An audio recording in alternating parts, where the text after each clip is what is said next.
تعالى kugu soo gudbinaya ma banaan tahay in la isticaano weydiisto ama la kaalmo weydiisto jimanka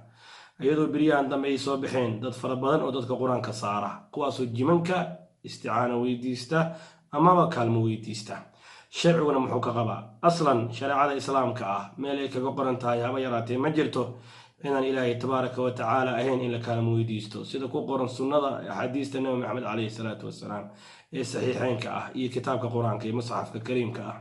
meel ay kaga qoran tahay haba yaraatee ma jirto marka intaa kaga gudbo wadaadaha wax cilaajiya ee jimanka adeegsada sifa ay dadku ugu cilaajiyaan ayagoo ku andacoonayo jinka muslimka ah waa la kaalmo weydiisan karaa iyadoona meel aysan kaga qornayn shariicada islaamka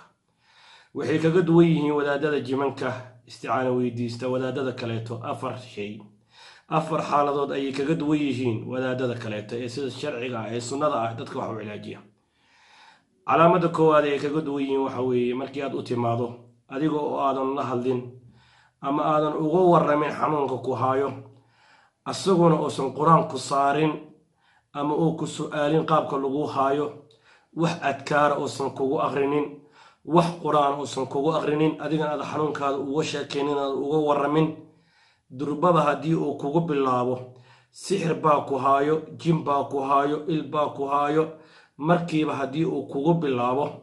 waa calaamada koowaad ee lagu garto weeye in uu isticmaalo ama isticaano weydiisto jinka waayo maxaa yeelay asigoo awoodi kara inuu ku weydiiyo qaab noocee baa lagu hayaa sidee baa lagu hayaa maxaa dareentay ama asigoo quraan ku saari kara ama adkaar kugu aqri kara sifo uu ogaado xanuunka ku hayo haddii oo markiiba kugu bilaabo sixir il baad qabtaa iyo jin iyo xasad wadaadkaasi waa kuwa la shaqeysta jimanka ee ka fogow calaamada labaad ee lagu garto waxaa ka mid ah inuu jimanka adeegsado ama isticaano weydiisto markii aad u timaado haddii uu indhaha kaa xiro markii aad u timaado aad tiraahdo quraanka isaar markii uu quraanka ku saari damco ama xilliga quraanka lagu saarayo agteeda haddii uu indhaha kaa xiro ayadana waxaa lagu gartaa calaamada labaad ee lagu garto weeye in uu jimanka isticmaalo ama jimanka adeegsado maxaa yeelay asigoo awoodi karo adigoo indhahaadu shanta yihiin ay furan yihiin qibladana u jeedo asigoo awoodi kara inuu quraan ku saaro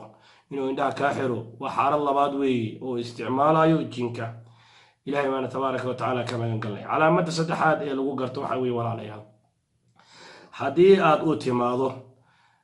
kadibna uu soo wado ruux kaleeto masalan waxay sameeyaan markii aad u timaado aad ugu timaado inuu quraan ku saaro waxay soo wadanayaan ruux kaleeto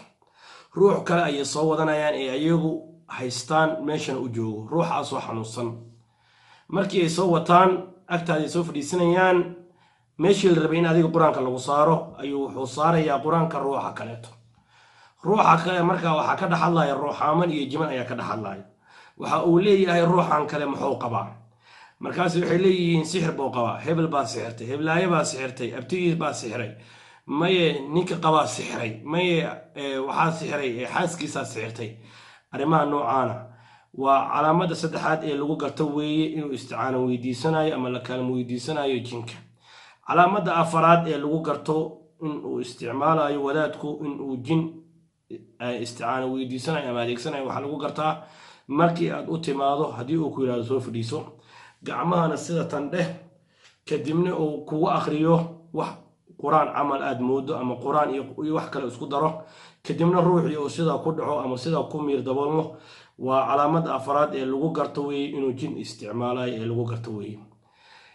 aslanba ilaahayna subxaana wa tacaala raalli kama ahan in jin la isticmaalo ama la kaalmo weydiisto xaaraan weeye ma banaano ilaahayna tabaaraka wa tacaala raalli kama ahan sharciga islaamkana meel koo qoriya mala afarta calaamadood ayaa lagu gartaa marka iska ilaali afarta calaamadood ee aan kuu soo sheegay haddii aad ku aragto wadaadka quraanka ku saarayo ama ku cilaajinayo wuxuu kaga duwan yahay wadaadada kaleete sida sharciga ee saxda ee sawaabka wax u cilaajiya afarta calaamadood haddii aad ku aragto waxa weeye wadaadada jimanka isticaano weydiista ee kaalmo weydiista ee ka fogow raadso ruux kaleeto sifo uu quraanka kuu saaro